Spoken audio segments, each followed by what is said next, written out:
Dewi and you guys are watching my YouTube video. Happy school holiday! Finally guys, school holiday. This week we are my family plan to go to the beach. Going to the beach. No, astaghfirullah.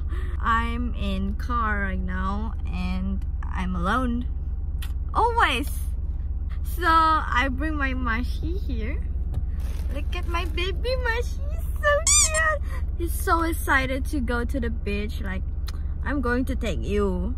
Damn girl. Biasalah pergi ni bercuti. Sebenarnya nak pergi sana tapi tak jadi. Lepas tu pergi sini, lepas tu tak jadi, lepas tu pergi sini. Rasa pergi dekat negeri sendiri je. Tapi tak apa, I okay je. And I hope that you guys are having a fun too.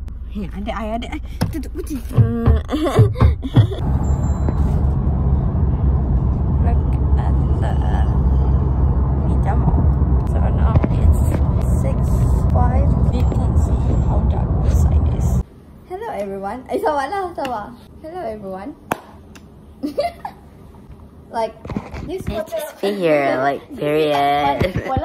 So hotel ni kalau tekan apa?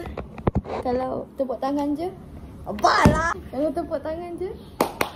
Ya, dah. Tak nak apa ni. I paid you.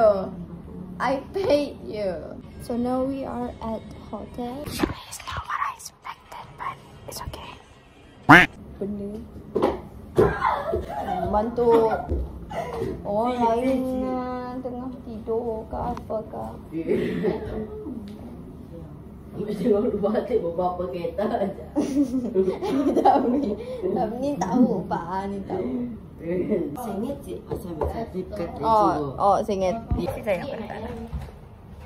So sekarang ni saya bersama dengan Razik Ilman bin